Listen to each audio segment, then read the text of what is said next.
jaaxal na sax ñi nga xam te ñoo jiite l'école boobu ak ndongo yi fa nekk ñiy sàkku nag wàllu képp koo xamante ni mën nga ci jàpp nga dimbale leen ci li nga xam te moo xew jamono yi ba muy xaw a indil ay gàllankoor ci wàllum njàng ak njàngale mi. njàngale mu école catholique yi amul njàppale nguur gi ay l'école ñi nga xamante ni daanaka dañuy jëngul demal seen bopp loole mu nekk li nga xamante ni bi rek nekkul lu gën ba tax na office national bu enseignement catholique wi nga xamante ni mi ngi ci ab lël fii ci diwaanu Ziguinchor mi ngi sàkku itam ci nguur gi mu daal di gestu njàngalem privé catholique fii ci diwaan bi. Lamine Ba dana ci ñëw nu mu gën a yaatu ci biir ëttu jotaayu xabaar yi ci les xabaar itam nañu daal di rek waxtaane ba ndégg ni grève gi nga xamante ni diplômé ki élève centre formation technicien des eaux et forêts ak chasse parcs nationaux Djibélor nga xamante ni ki démb ci altine gi la ñu tàmbali seen grève ñu war ko wéyandi diirub ñetti fan maanaam ba àllarba bu alxamis ñu amal doxu ñaxtu loolu nañ ci ñëw nu mu gën a yaatu ci biir ëttu jotaayu xabaar yi. xabaaru bitim réew Binta Traoré lañ ci war a àndal incha allah xabaaru tàggat yaram ñu war ci ànd ak ñaaling bi ay xabaaru yëglekaay yi moo war a ndar kap yi de ëttu jotaay xabaar ponk waa ngi noonu nes tuut ñu faram fàcce ko.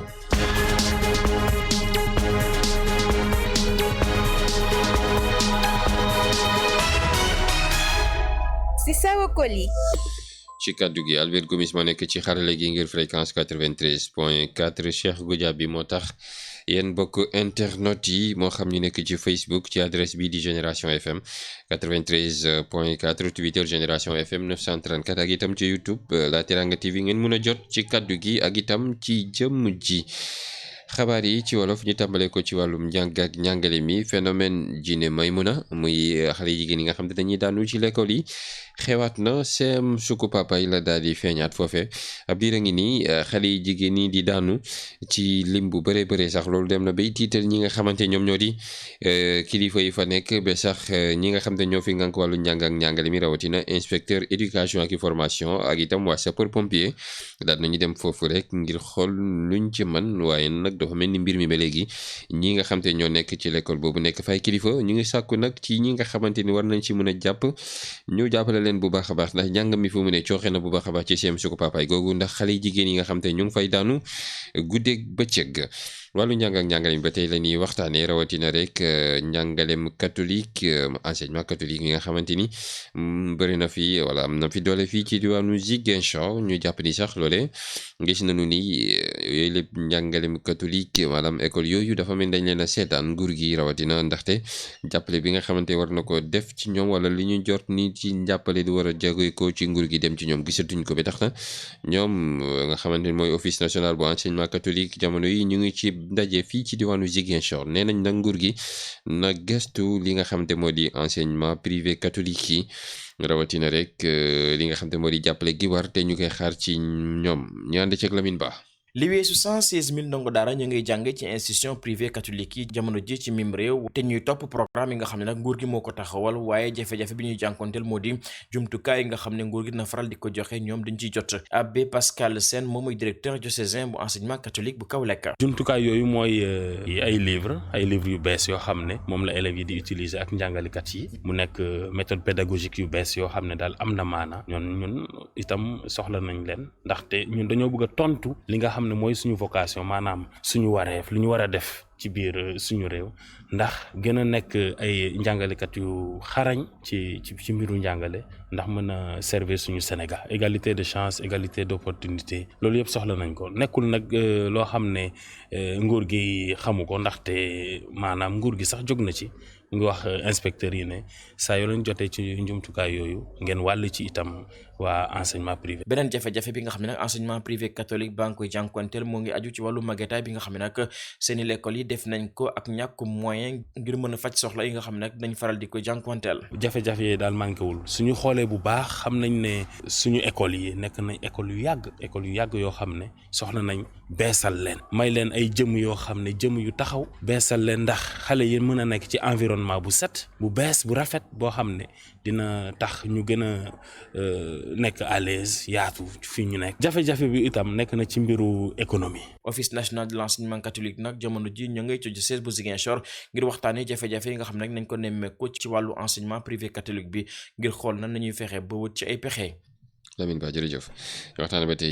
leneen lu niroog ñàngale muy collectif bi ëmb ñam lijaase ak ndongo yi nekk ca centre formation technicien eaux et forêt ak itam chasse ak parc national bu Djibélor Ziguinchor ñoom ñooñu dafa danoo mere nee nañu nguur gi ndax fi mu ne wàllum recrutement yi dañ leen di fi bàyyi ñoom ñi fi am ay lijaasa ñuy jël ñeneen ñi nga xamante ni seen xam-xam daanaka dafa màccul ci wàllu woowu ñu leen di soxla ñu jàpp ni sax nee nañ nag loolee mënatuñ ko am lijaasa ba noppi ñu bàyyi la fi yow mi mérito place bi dem di ko jox keneen tax na ni ki dem ba doon nañu amal janoo ak taskatu xabaar yi ngir rek wax seeni naxaru xol xapati nañu sax ñetti fan yi nga xamante ni duñu ko jàng ci centre ba waaye itam nee nañu alxamis ak jàmm daanu amal doxu ñaxtu dem ba gouvernance jébbal ko leetar bi nga xamante ni war na ko yëkkati ci kaw ba waa nguur gi jot ci bu ko defee ñu mën a lijjante mbir mi ni mel Bakary Thiolat Diatta mooy coordinateur bu boobu lépp collectif ñu déglu ko ci micro Amady Khalilou Diame. tey dañ fi nekkoon pour naqarlu benn mbir lu ñu naqarlu mooy li xew ci recrutement bi loolu leen nekk naqarlu ak yeneen dafa bëri mais li ñu fi taxaw mooy recrutement bi ñu ko defee jaarul yoon dañ jël ñenn ñi segg ñenn ñi boo leen xoolee léegi ñuy recruter dañuy bàyyi élèves yi jógee fii xamante ne loolu moo tax ñu former ñu jël ay agriculteurs ay éleveurs ak ay militaires pour sàmm àll bi alors que ñun loolu ñu tax a jóg ñu bëri bàyyi nañ seen jàng ñëw ba fii pour def formation bi ñetti at lañ fiy def bàyyi seen yitte bàyyi seen lépp ñëw def formation bi buñ paree ñu bëri duñ am fuñ jàpp dañ mu jëm doon ay jakartaman wala nekk ay gérant ay Wari ay Orange Money fa la ñu mujj ñenn ñi dañuy tëdd seen kër nelaw xam nga loolu xel mënu ko nangu loolu moo tax tey ñu taxaw fii pour naqarlu loolu noonu léegi ñun dañoo am benn plateforme bu ñuy déroulé mais maanaam jeudi incha allah danañ def benn marche ba gouvernance dem fa déposer fa mémorandum ak suñuy doléance léegi ñu ngi ñaan jiitu réew mi mu jàpp si parce que xam nañu moom aussi taxaw na pour xeex wàllum injustice aussi taxaw na pour xeex wàllum nature bi moo tax ñu koy ñaan ñu koy lance appel solennel ak autorités yi ñi ci des ñu jàpp si xeex bi loolu laa amoon pour wax léegi ñun cours yi dañ koy vaquer pendant 72 heures renouvelable dinañ fi ñëwaat jeudi à 8 heures pour entamer suñu marche incha allah dinañ leen woo ngeen ñëw fekkee. muy noonu ñu wax ba tey ci wàllu woowu commandant bi nga xamante moom la ñu duppee Mamadou Kandé muy directeur centre bu Djibélor boobu daan nañ itam wax ci li nga xam ne moo di ay tontu yu muy indi jagleel ko kàddu yooyu ngeen jot a dégg sànq kenn ci ñoom ñooñu rek di ko wax ñu déglu ko ba tey moom commandant Mamadou Kandé directeur centre bu Djibélor ci micro Amady Khalilou Diame. La direction des parcs nationaux am na droit recruter ay agriculteurs ay éleveurs ay faunistes ay développeurs. waa aménagiste mooy ñu génn ENEA teg si loolu la ñu wax bourse yi tamit décret moo leen fixé décret moo wax bourse yi 25 000 francs la par mois indemnité de stage et de voyage d'études 2500 francs par jour voilà loolu mënuñ si dara décret bi moo wax lii yore école bi bariwul professeur mais à chaque fois ñun dañuy woo prestataire pour ñu dispenser ay cours ñu jàngale après ñu fay leen automatique waaw non ñoom mënuñu wax loolu parce que décret bi moo ñu imposé loolu décret bi mu ne pour ñu jël en première année il faut nga def test physique course et tout parce que ñun dañu former ay élèves pour que suba ñu mun a liggéey Eaux et Forêts direction Eaux et Forêts ak direction parcs nationaux voilà donc il faut ñu am aptitude quand même ku jaar Djibélor rek da ngay def texte psychotechnique décret bi moo ko wax. léegi ndax seen biir di ngeen seet di ngeen di waxtaan ak ñoom pour dégg waaw pourtant tous les jours on leur explique mais bon xam nga xale yi buñ dem grève rek dañ dem. ay jege ñaale Ibrahima Sonko ñu gën koo xam ci turu Vieux Sonko ñu ngi di ko wër moom Vieux Sonko moomu dëkk ca quartier Lindiane bu Ziguinchor ndaxte ab diir a ngi nii mu tàggoo këram dem liggéeyi yegul ci bërëb liggéeykaay ci xabaar yi ñu yor waaye itam dellu si waatul ca kër ga depuis alxamis ba nii ñu jàpp ni sax moom moomu nga xamante moo di Ibrahima Sonko ñu gën ko xam ci turu Vieux lu tax xel yi gën a tey ndax dañoo gis ni moom moo xamee woon gendarme bi ñëwoon jamonoy coowal fiche parrainage yi fële ci diwaanu Lindiane ñu naan ab gendarme moo ñëwoon ca kër Ousmane Sonko daal di ko ba bëggoon a jël fiche yooyu moom Ibrahima Sonko ñu gën ko xam ci turu Vieux mi réer ni moo xamee woon gendarme boobu looloo tax xel yi tey nañu bu baax a baax ci réer gi nga xamante ni réer na ko ne mër kenn gis ko ba bind gi ni kenn mën ko itam jot bay teg gët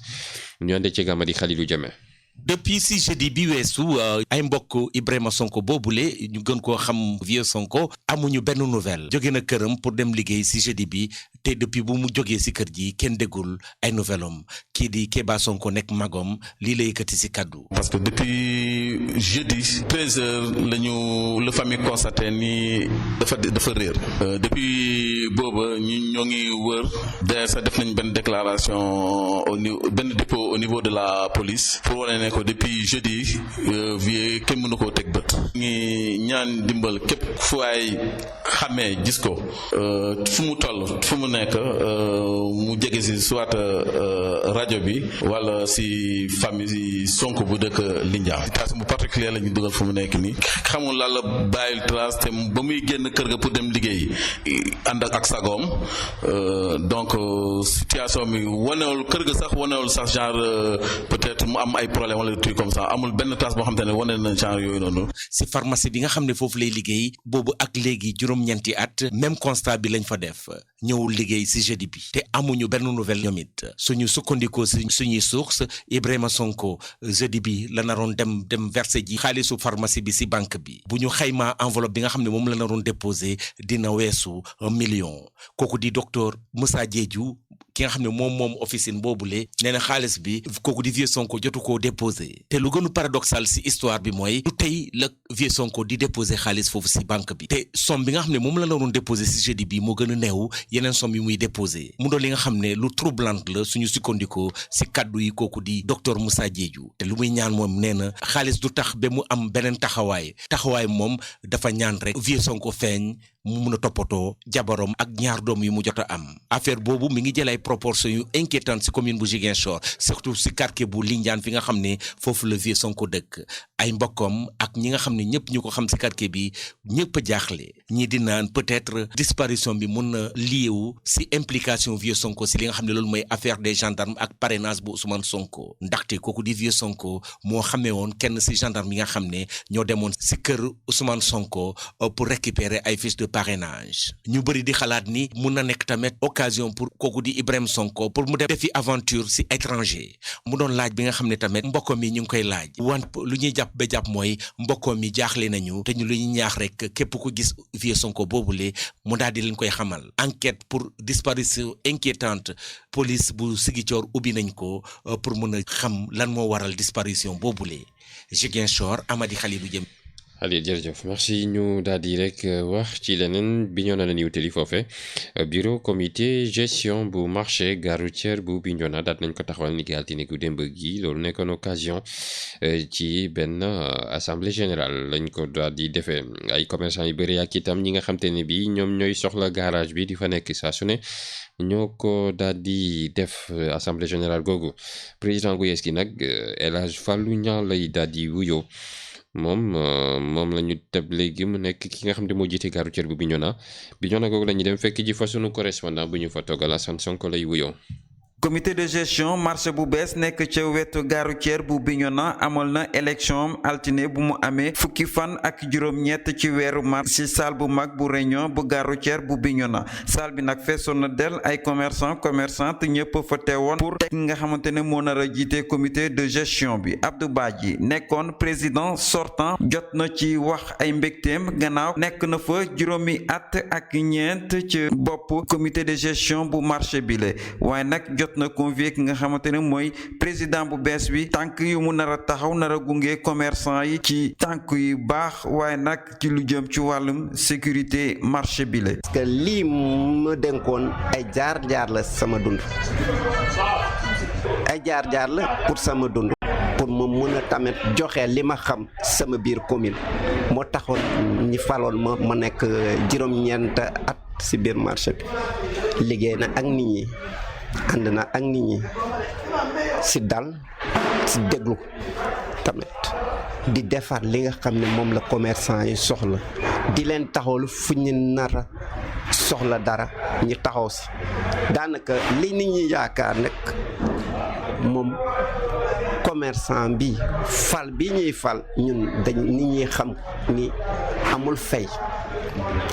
suñu biir dañuy liggéeyal pour suñuy morom loolu amul benn fay kon nag na nit ñi xam ni ki ñi fa fal fay ñu ko na nit ñi mun koo jàppale respecté li nga xam ne moom la leen di sant am moom lay wax ak ñoom man moom laa bëggoon yokk ñi nga xam ne. gannaaw bu mu fa nekkee juróomi at ak benn comme secrétaire ci comité bi la kii nga xamante ne mooy El Hadj Fallou Niang moom la ñu teg ci bopp comité gestion bu marché bu bees nekk ci wet gare routière durée ñetti at kii di président bu bees bi nee na taxaw na tel ay ndombal tànkam yi bees pour mun a relever défi marché bi. mbégte rek mbégte ak kontante ak dal ak kontaan trop may sant nag yàlla ak yonent bi li may xaar xam naa ko ndax nekk naa liggéey naa ci gannaaw Abdou pendant presque 10 ans wala au moins 6 ans nekk secrétaire général am kon xam naa li ne ci marché bi défi bi nag li ñu bëgg a relever nag mooy défi rek la ñu bëgg a relever teg marché bi ci yoon teg marché bi ci dëgg teg marché bi ci set bu ko defee autorité municipale yi ñu xam ne ñun duñu ay noon ñu jàppante loxo ci loxo ñu liggéey suñu marché ndax tey marché bi ñoom ñoo ko moom de xëy na ñun ñoo fi nekk mais ñoom ñoo ko moom te tey ñun temps bi ñu fi def bu dee 24 heures la ñun 20 heures de temps yëpp fii lañ koy defee 4 heures de temps la lañ def suñu kër kon nañ ñu jàppale lépp loo xam ne nii sant nañ leen ko wala ñu ñaan leen ko même bu ñu ko deful à 100% nañ ko def au moins à 50% pour ñu mën a am satisfaction ñun tamit. Génération FM bi ñu naan Assane Sonko. oui noonu Assane jërëjëf ñu wax ni rek li nga xam te moo di bureau boobule bureau comité gestion bu marché bu nekk ci wetu gare routière non pas gare routière bi comme ni ñu ko waxee woon ci njumte ci ndorteelu bala bokk laata ñuy dugal élément boobu xabaar yi ngeen di wéy di déglu benn gën ci Génération FM 93.4 léegi ñu jàll ci leneen ci xabaar.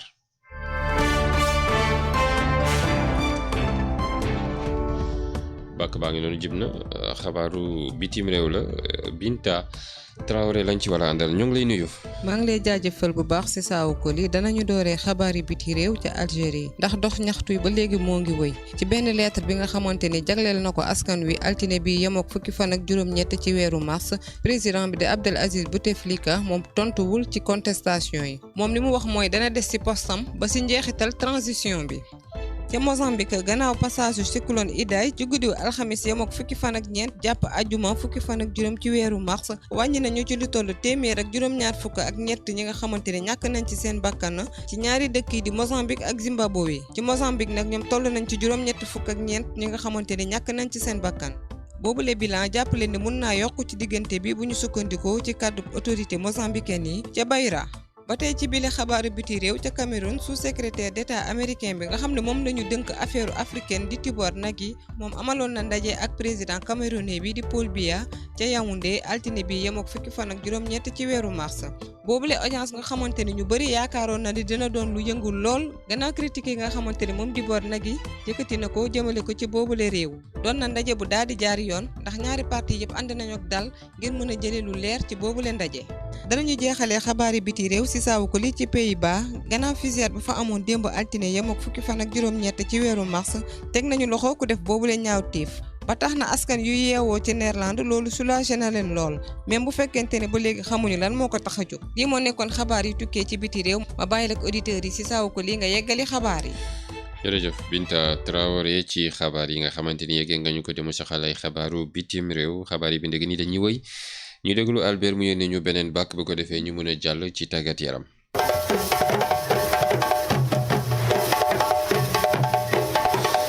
jërëjëf Albert xabaaru tàggat yaram yi tey dañ ciy ànd ak ñaaling bi ñu ngi lay nuyu. fay naa la Sisaaw dal leen ak jàmm ci seen xabaaru tàggat yaram comme ni ko yeneeni région wu Sénégal yi defee lii di comité Allez Casa section bu Ziguinchor bu version Malamine Tamba ñoom nag yóbbu nañ leen ci fonds baptismaux yi ci samedi bi lay fukki fan ak juróom benn ci weeru mars te lii di assemblée générale bi nga xamante ni kii di premier vice président bu Casa Sport di Irama Djiba ak Amadou Pio Diatta nga xamante ni membre la ci comité bu directeur du club Fagnon bu sud bi ñoom nag yëguñu ko ba tax na taxawal nañ bureau bu bees nga xamante ni kii di Lamine Diédhiou moo koy jiite ñu déglu kii di Irama Djiba di superviseur u club boobu lay mu dellu siwaat ci li tax a jóg assemblée générale boobu noonu ay kàddoom mi ngi ko dénk Moussa Ndaw li waral tey daje bi pour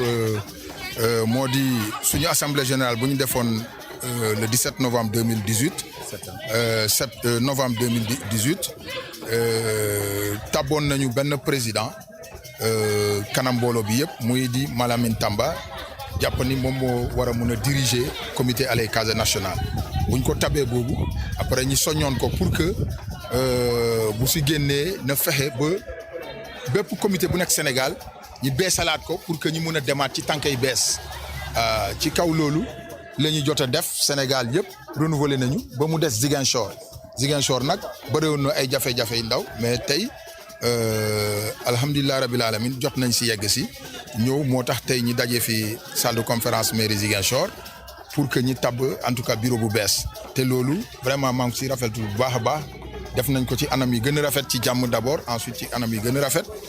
ba tax na nit ñi dem nañu gisante seen biir ñu tabu bureau bu nga xam ne kenn tegu ci baat kenn andiwu ci benn werante donc ba ñu ñëw ñi liir ko ñëpp kontaan ñëpp tàccu dina rek jërëjëf donc mu desee leen liggéey bi nga xam ne du yomb parce que supporter équipe tamit il faut nga bëgg ko ba pare nga am jotom am kattan bi man ko te defe naa ñoom yàgganee si je crois que lu si kanam rawul bët dinañ ko def dinañ gën a mobiliser wu vraiment léegi Casa Sport xam na suy waxal kan lay waxal fii Ziguinchor. kii di Lamine Diédhiou nga xamante ni moom la ñu mujj fal ngir mu jiite comité bii di Allez Casa session Ziguinchor moom nag woo na ñëpp ñu jàpp ci ngir jàppale li nga xamante ni mooy club bi gannaaw loolu jox na loxo ñi nga xamante ne ñooy ancien membre bu commission version Malick Diédhiou ñu déglu ko moom it tamit ci micro Moussa Ndaw. maa ngi sant suñu borom bu ma nekk fii seen kanam te ngeen joxoon ma jiite leen mais jiite taxul maa la gën a muus maa la gën a rafet seulement da nga am confiance ci man pour ma jiite leen tey moo jiite lu baax yéen yaa tax boo la ma gisee si lu bon li baaxul dëng na olem ma nekk lii ak lii moo xew lii baaxul defal nii dans ce cas là naa dem si yoon direct mais boo leen giseen def ma lu baax ngeen noppee ko ngeen ni may xoole wala ngeen ni may jóo si ginnaaw loolu du avancer équipe du avancer supporter donc day bëgg ñi doon xool yu benn lu xew dëmb xew na pare tey ñu ngi si président leen liggéey ci président mu dem si kanam te macha allah équipe bi mu ngi des si kanam lan la jour yi bu ñu joué ñu gis tribune bi gars yi di facca mais dañu am motivation donc moo tax ñun bu ñu yokk dëgëraay bi yokk taxawaay bi booloo xel yi booloo idée yi di nga gis les gosses seront motivés les gosses ça les dérange bu ñu toogee nii ñuy toog ne man dama koy déplorer ñu fi nekkul naa dem ma gis leen tànnal loxo man ne kaay la ñu liggéey xool yi doon lañ benn parce que nii tamit foog nga dem nga jege ko mu xam na la moo xew nga waxtaan ak mu ñëw du caaga de boo demee wala da ngay négocier wala faiblesse la c'est pas la faiblesse du faiblesse dañuy dem seen kanam ñu waxtaan leen kaay leen léegi waxtaan ak jubal lii ak lii moo si nekk commission. donc te Allez Casa tey bu amoon doole comme bu Dakar tey jamono ñooy. muy noonu jeex na takk li nga xam te moo di xabaaru tàggat yaram yooyu ñu ngi jaajëfal bu baax a baax Naly Mbiaye mu ñu ko defal. ñu daal di rek yegg si ci ponk gu mujj gi nga xamante ni moom bu jàllee rek dañuy yëkkati jotaay xabaar yi mooy li ñu taataan ci xabaar ci xëtu yëglekaay yi ñu xëyee ci bëccëgu tey ji.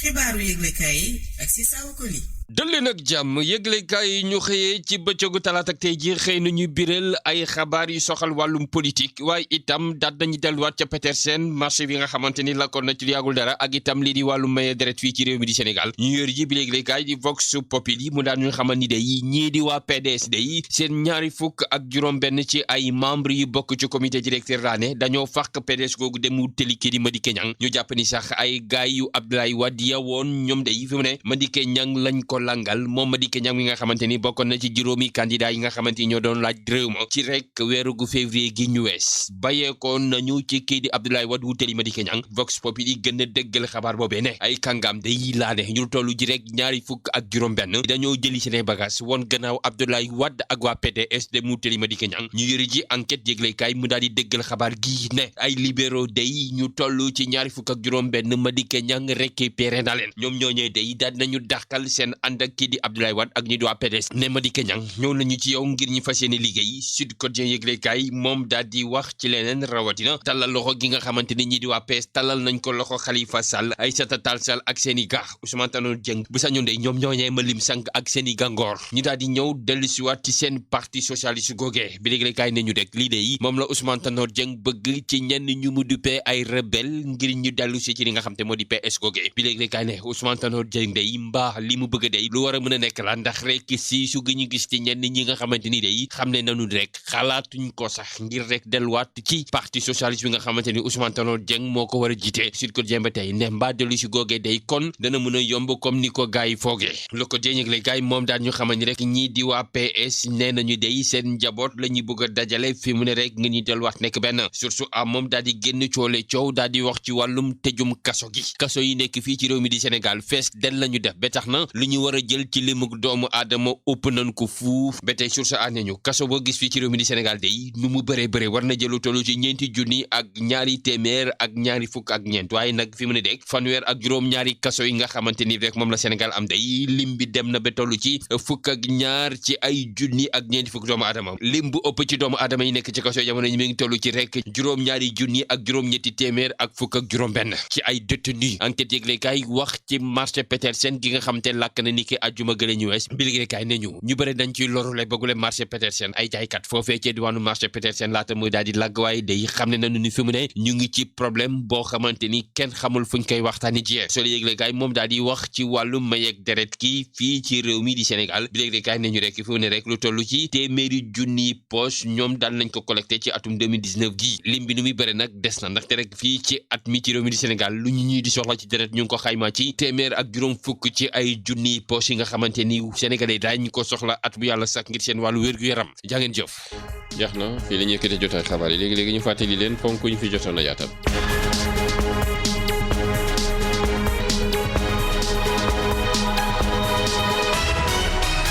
bokk na ci jinne Maymuna mi lëmbee CM Sukku Papa yi xale yi jigéen yi di fa daanu bu jaaxal sax ñi nga xam te ñoom ñoo jiite l'école boobu ba xamatuñu lu ñuy def kilifa gi nga xamante moom la ñu duppee inspecteur de l'éducation et de la formation daal na fa sax doxantu ànd ceeg waa sapeur pompier. dégg ngeen ci yaatal yi ci biir ëttu jotaay xabaar yi njàngalem catholique soxla ndimbalu état ndax dañoo gis ni li nga xamante ni moom la état waroon a def ngir jàppale leen dafa tukkoo loolee tax na lu daal di sàkku tàllalaat ko loxo moom état ngir mu gëstu bu baax a baax enseignement catholique. Ziguinchor fii la ñu doon amal li nga xam te moo di ableel office national bu enseignement catholique da ngeen ci Lamine Ba ñëw ci ak ay yaatal nu mu gën a yaatoo ci biir ëttu jotaayu xabaar yi yile xabaar toftal nañ ci li nga xamante ni moom moo di xabaaru bitim réew Binta Traoré lañ ci àndaloon xabaaru tàggat yaram ñaali mbiyaay xabaaru yëglekaay moo ndar kab sànq yi di ëttu jotaayu xabaar si saw ko li la woon ci kàddu gi Albert Gomis ci xarale gi ngir fréquence 93.4 Cheikh Goudiaby moo nekkoon ci xarale yi tax ngeen bokk internet yi ngeen mënoon a jot ci kàddu yi ak ci jëmm ji ci Facebook Génération FM 93.4 Twitter Génération FM 934 YouTube